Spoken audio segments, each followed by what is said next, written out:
On January 31, 1943, a German general facing encirclement at Stalingrad requested permission to surrender his exhausted forces. The answer came directly from Berlin, from Hitler himself: no retreat, no surrender, fight to the last man. Field Marshal Friedrich Paulus, a professional soldier with decades of experience, was overruled on a tactical decision by a political leader hundreds of miles from the battlefield. This was not an isolated incident. By 1943, Hitler was making decisions that should have been left to company commanders, approving individual troop movements, forbidding tactical withdrawals, dictating which hills to defend and which roads to use. The most powerful military in Europe was being directed from a headquarters bunker where battlefield reality was represented by colored pins on maps. Tonight, we examine how Hitler's decision to personally control battlefield operations, down to the smallest tactical details, systematically destroyed German military effectiveness and made defeat inevitable. Military organizations throughout history have understood a fundamental principle: those closest to the fighting must have the authority to make immediate tactical decisions. A general cannot see what a lieutenant on the ground can see. A distant headquarters cannot respond as quickly as a local commander. This is why military doctrine everywhere emphasizes delegated authority and decentralized decision-making.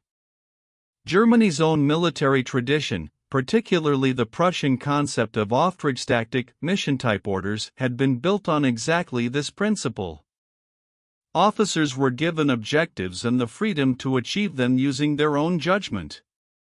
It had made the German military one of the most effective fighting forces in modern history. But by 1942, that system was being dismantled from the top. What made Hitler's micromanagement historically significant was not just that it was ineffective, it was that it violated the very principles that had made German military success possible in the first place.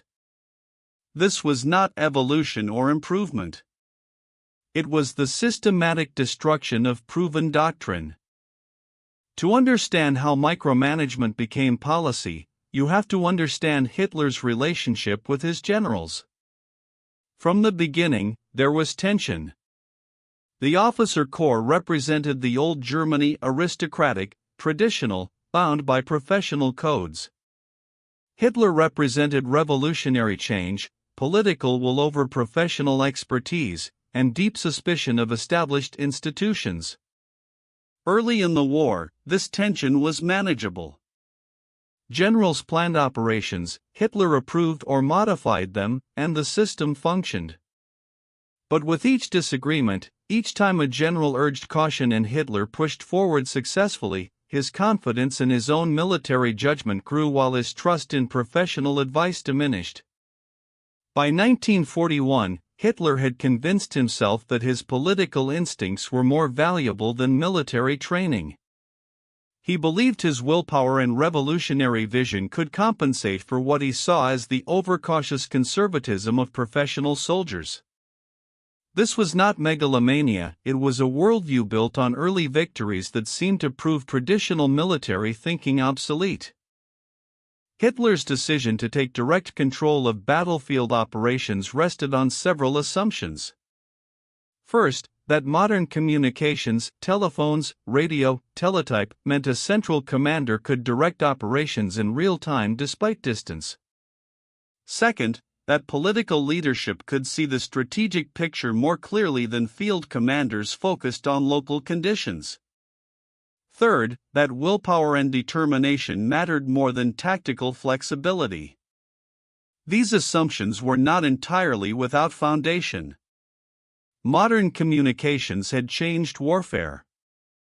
A headquarters hundreds of miles away could receive information and issue orders much faster than in previous wars.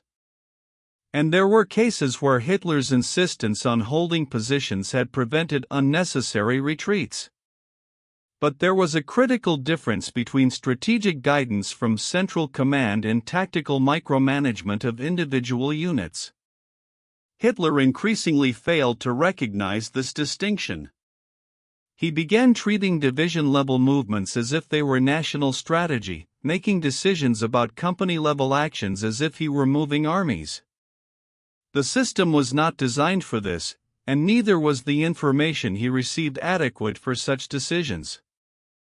By 1942, Hitler and his closest advisors had developed a belief system that justified centralized control. They convinced themselves that the military establishment was psychologically defeated, too quick to see obstacles, too ready to retreat, too influenced by the failure of World War I. What Germany needed, in this view, was leadership that refused to accept the possibility of defeat. This belief was reinforced by the officer corps itself. After the initial successes in Poland and France, where Hitler had overruled cautious generals and been proven right, many officers began to defer to his judgment even on matters they understood better. The culture of the military began to change from one of professional discussion to one of compliance. What made this particularly dangerous was that early in the war, Hitler's interventions sometimes did improve outcomes. His insistence on bold action had worked in several campaigns. This created a feedback loop where success bred confidence, confidence bred more direct intervention, and intervention created the expectation of success that made questioning it seem like defeatism.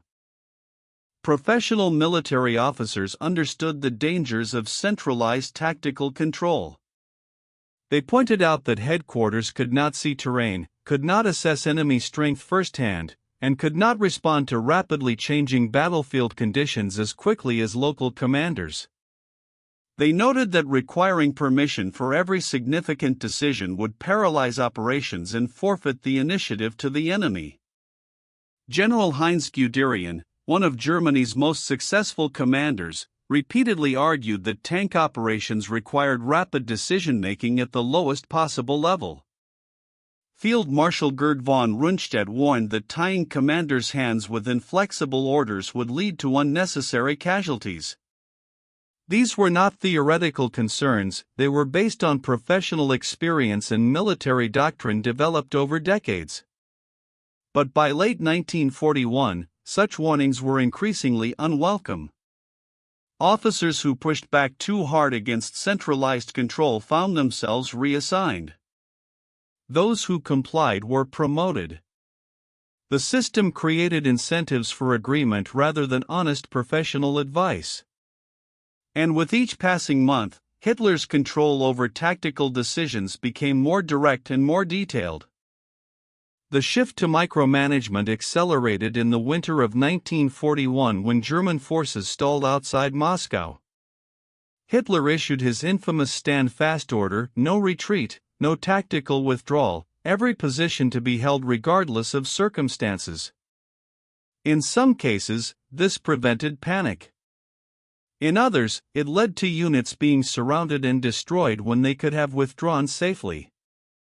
But the significance was not just the specific order, it was the precedent it set. From that point forward, field commanders understood that requesting permission to retreat, even to more defensible positions, would likely be denied.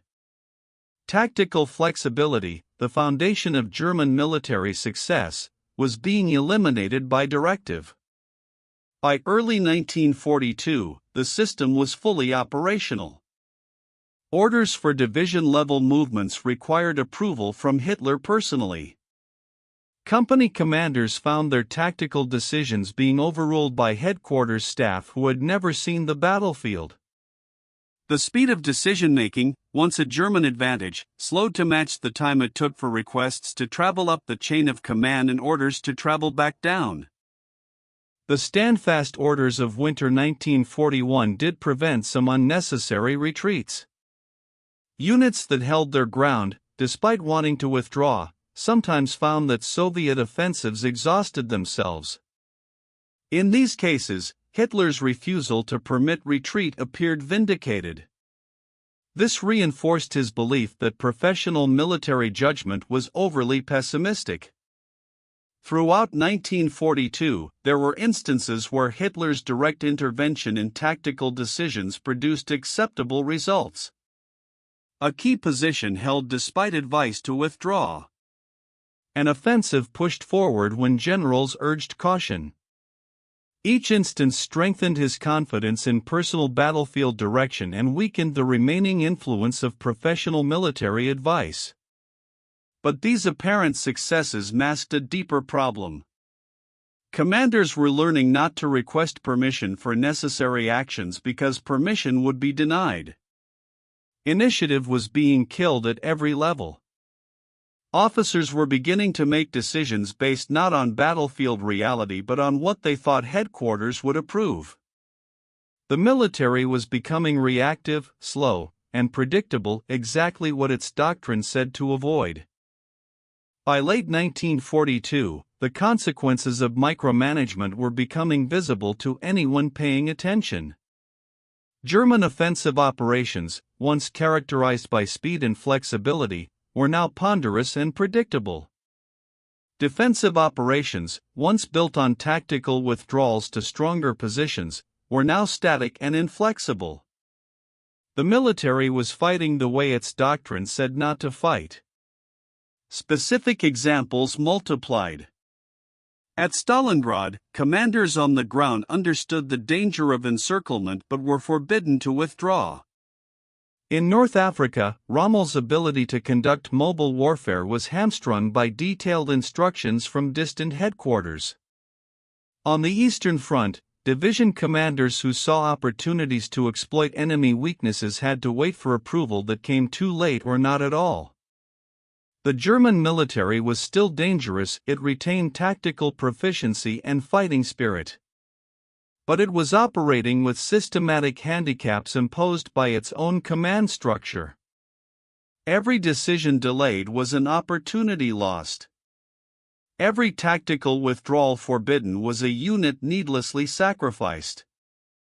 The cumulative effect was that Germany was fighting less effectively with each passing month. After Stalingrad, the logical response would have been to acknowledge that excessive centralized control had contributed to the disaster. Instead, Hitler's response was to tighten control further. He assumed direct command of Army Group South. He began dictating not just divisional movements but regimental and sometimes battalion-level positions. The system that had failed was being applied more strictly. This is the commitment trap in its clearest form. The policy had produced catastrophic results, but rather than change the policy, leadership doubled down on it.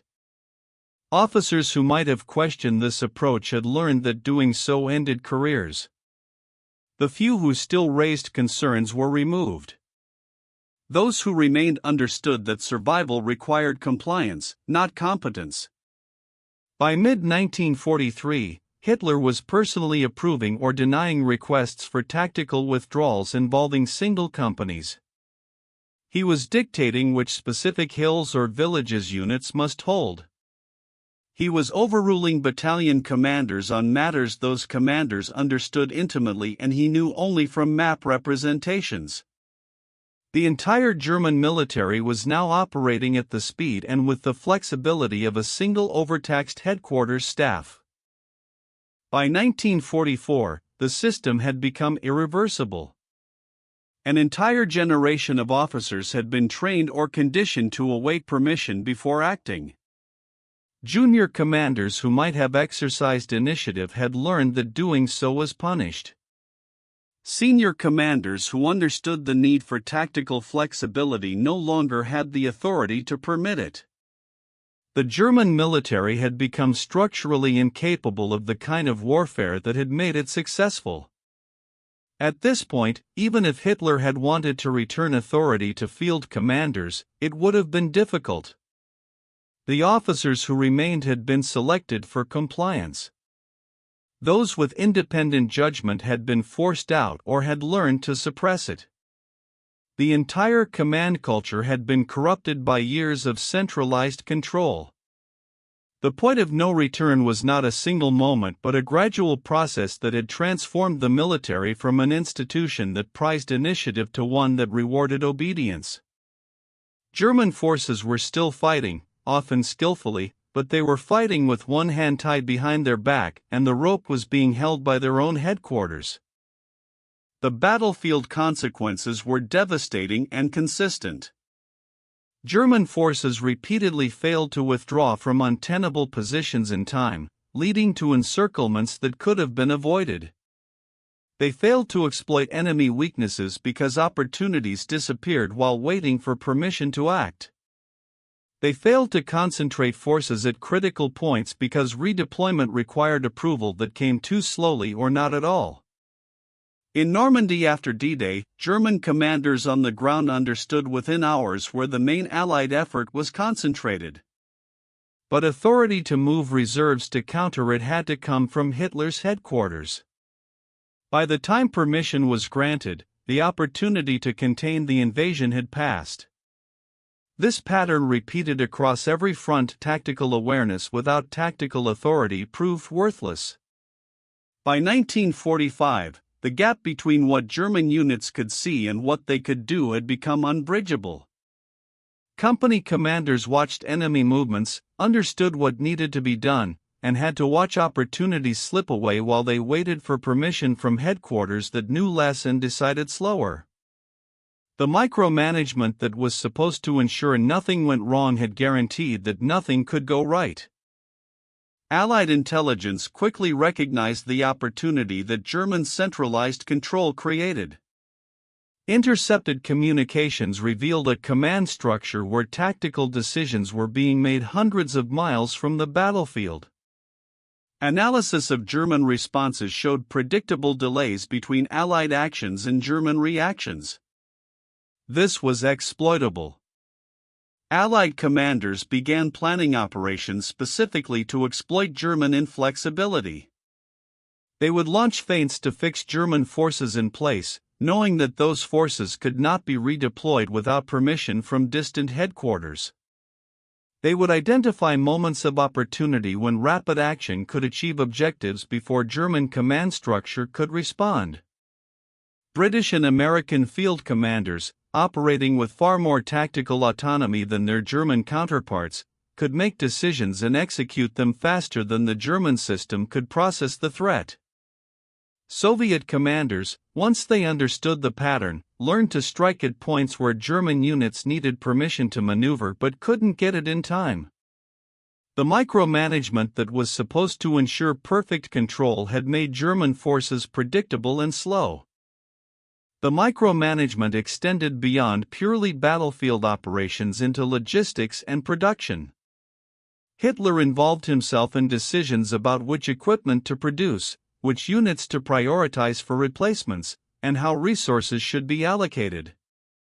These were complex decisions requiring detailed knowledge of industrial capacity, supply chains, and unit readiness, knowledge that headquarters did not possess. The result was chronic misallocation of resources. Units that needed tanks immediately were told to wait while other units received priority based on headquarters' assessment of strategic importance. Ammunition was distributed according to planned operations that bore little relationship to actual fighting. Equipment maintenance suffered because units could not make local arrangements without approval that took too long to obtain. By 1944, the same command structure that paralyzed tactical operations was also strangling logistics. Every decision that should have been made locally, what to repair, what to requisition, how to allocate scarce resources, required approval from headquarters that had no way to verify the accuracy of information it received. The system was collapsing under the weight of its own complexity. By late 1944, German officers at every level privately acknowledged that the command system was broken. Diaries and private correspondence reveal widespread understanding that micromanagement was contributing to defeat. But acknowledging this publicly remained impossible. The system could not admit to its own fundamental dysfunction. Some commanders found ways to work around the restrictions. They would implement tactical movements and report them afterward as defensive necessity. They would interpret orders creatively to preserve some local flexibility. But these workarounds required careful political navigation and could end careers if discovered. Most officers simply complied with the system even when they knew compliance meant failure. The tragedy was that many German officers understood exactly what was wrong and exactly what needed to change. But the political structure that demanded centralized control could not be challenged without challenging the regime itself. And by 1944, such challenges were not just career-ending, they were potentially fatal. The July assassination attempt made even private criticism dangerous. The long-term damage from micromanagement went beyond specific tactical failures. It destroyed the German military's ability to function as a learning organization. When every decision is made from the top, no one else learns to make decisions. When initiative is punished and compliance rewarded, initiative dies. By 1945, the German military had been systematically stripped of the qualities that had made it effective. Junior officers who should have been developing decision-making skills had instead learned to await instructions.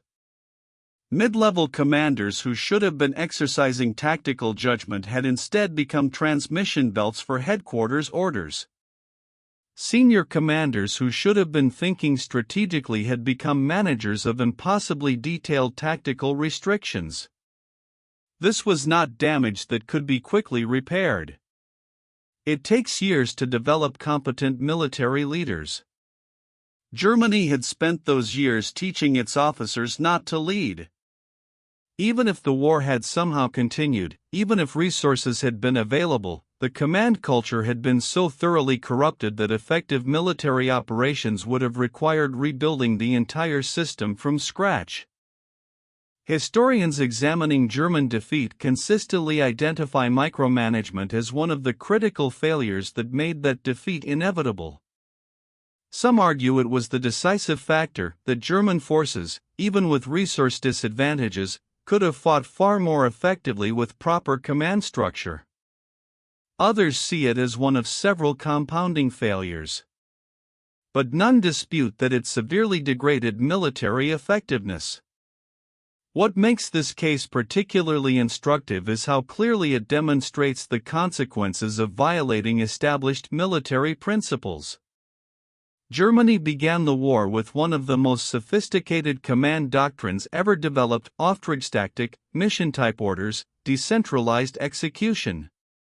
By 1944, all of this had been abandoned in favor of the kind of rigid centralized control that military professionals everywhere recognized as ineffective. The broader lesson extends beyond military affairs. Any organization that concentrates all decision-making at the top, that replaces professional judgment with political compliance, and that punishes initiative while rewarding obedience will eventually lose the capacity to function effectively. The German military in World War II provides one of the clearest historical examples of this organizational principle. Hitler's decision to micromanage battlefield operations offers lessons that remain relevant in any field requiring complex decision-making under pressure. It demonstrates that no single person, however intelligent or experienced, can make better decisions than those closest to the actual situation. It shows that centralized control, while appearing to ensure nothing goes wrong, actually ensures that nothing can be done effectively. The German military understood these principles better than most organizations in history. Its doctrine explicitly recognized that those on the ground must have authority to act. But political pressure, accumulated distrust, and the illusion of control through modern communications led to abandoning this wisdom. The result was predictable to anyone with professional military education, which makes the fact that it happened anyway even more instructive. For anyone studying leadership, organizational dynamics, or decision-making, this stands as a warning: expertise matters, proximity to problems matters, and authority must be delegated to those with the knowledge to use it effectively. Micromanagement does not ensure control, it ensures paralysis. And organizations that replace professional judgment with centralized compliance eventually lose the ability to function at all. Hitler's micromanagement of battlefield operations was not a personality quirk or a momentary lapse in judgment. It was a systematic replacement of professional military doctrine with political control that played out over years. Each small expansion of centralized authority seemed reasonable at the time. Each restriction on field commander discretion was justified by some recent failure or near failure. But the cumulative effect was the destruction of everything that had made German military effectiveness possible. By the time the consequences became undeniable, the system could not be changed. Officers who might have pushed for reform had been removed. Those who remained had been selected for compliance. The command culture had been so thoroughly altered that returning authority to field commanders would have required not just policy change but a complete reconstruction of military culture. This is how effective organizations destroy themselves, not through single catastrophic decisions but through gradual accumulation of choices that seem defensible individually but are catastrophic in combination. Germany entered World War II with possibly the most professionally competent military command structure in the world. It lost because that structure was systematically dismantled in favor of centralized control that violated every principle of effective military operations. And history remembers it as one of the clearest demonstrations of why expertise, delegation, and professional judgment cannot be replaced by political control, no matter how detailed or well-intentioned that control might be.